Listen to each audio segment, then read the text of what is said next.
This is exciting. No, there's tips for Keymaster. If you see that, Exactly, yeah.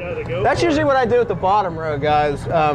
If I see the key stop at a different spot, I'll keep playing until I get something. Man, Wow, this is insane. Here we go. Stupid tippy toes. Oh, baby. Oh. Ah! Oh my god, I don't believe it!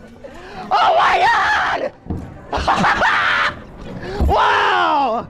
Are not bad. Minimal wear, $6.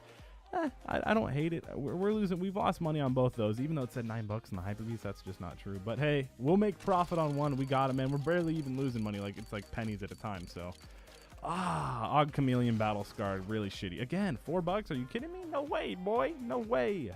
Oh well. Let's keep it up the coverts. Come on, we got to get lucky at some point, man. Seriously. Fires. Holy shit. Holy fucking shit. That's it. That's what I'm looking for, baby. God, again, dude. That is ridiculous. I want to start by having you first think about those two video clips I just showed you. Now imagine you have $50 to spend on one of those two games. Pause this video and tell me which one you'd rather play and why down in the comments below.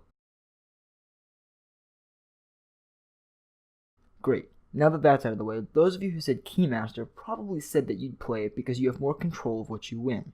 I mean, you control the arm that moves the key to give you the prize, right?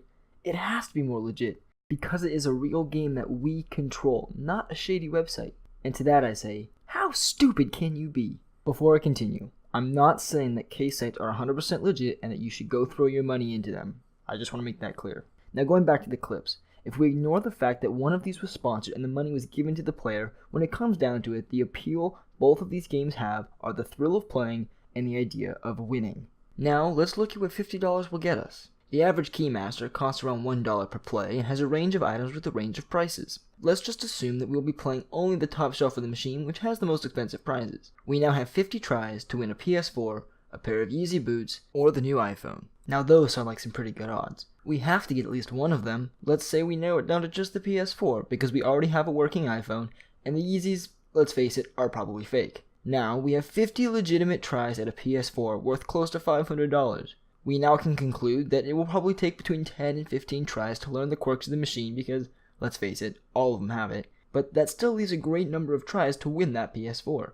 You go ahead and try it, but for some reason, despite finding the perfect timing, you end up walking away with nothing and lose all of your hard-earned money. Now you might be thinking to yourself, how could this happen? I had full control of the machine, but for some reason, I just couldn't get it right. I hate to tell you this, but you're wrong. According to CalculateMyOdds.com, a website that tells consumers the ins and outs of popular arcade games, the odds of winning are dependent on two machine settings that make the game rigged. The first setting is called the compulsory upper deviation, where vertical displacement is added to the key. The default upper deviation is 1.6 millimeters and the maximum is 3.6 millimeters. The second way the Keymaster or Vault game is rigged is through a payout rate setting. The default is 1 payout per 700 credits, although it can be set to 1 payout per 9,999 credits. This means that you really didn't have total control of the game arm. Now, there is a chance you stumbled upon the machine when it was due to pay out, but the odds of that happening are slim to none. Now it's time to examine the other half of the story, the CSGO case opening site. Recently, one of the sites has introduced the Provably Fair system. According to Wikipedia, the Provably Fair system is a system used in online gambling describing an algorithm which can be analyzed and verified for fairness on the part of the service operator. esportsbetting.com elaborates on the Provably Fair system in saying,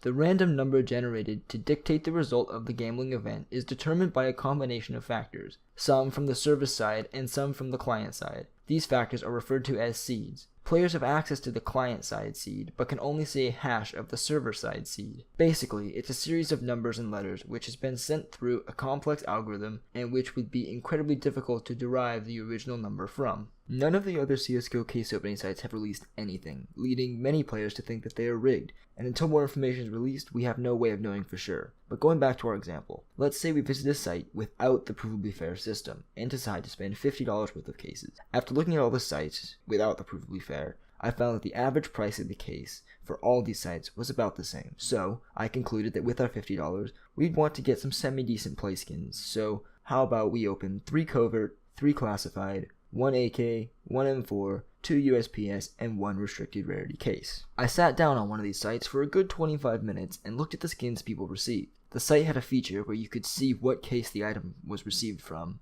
and after filtering out all the really shit skins that people were opening with promo codes from YouTube, I can say with confidence that although the skins were not always profit, for the most part, the more expensive cases showed variety and occasionally profit in the items that were dropped. At the end of the day, our $50 turned into something more like $15 or $25, but we did get some skins we can use. It's now time to look at our examples side by side. From Keymaster, we spent $50 and received absolutely nothing. From our shady case site, we walked away with a net loss, but still have some skins we can play with for the time being. Now here's my point for making this video. People are so quick to judge and hate on YouTubers for promoting and playing on these sites, but many of those complaining are more than willing to spend their money playing in an arcade or trying to win that PS4 from the Keymaster game. I want you to ask yourself, what's the difference? Both are meant for the thrill of playing, and both are made to make the owner money. If anything, these case sites at least guarantee a prize. People have made videos showing themselves winning big on Keymaster, and no one has ridiculed them for, quote, promoting a rigged system, or a form of gambling. Because when it boils down to it, spending money on chance is in fact gambling. And if you want to do that, go ahead. Just make sure you play smart. Pick the form of gambling that at least gives you something for your money, whether it be a case site or one of those games at the fair where everybody's a winner. Thank you all so much for watching. Let me know in the comments below if you like these longer, more researched videos. Also, if you don't follow me on Twitter, the winner of the giveaway was announced there a couple days ago, and the winner was this fine fellow right here. Thank you all who entered. There are plenty more giveaways coming, so please stay tuned. Until next time, guys, thank you all so much for watching, and be sure to subscribe so you don't miss any future videos.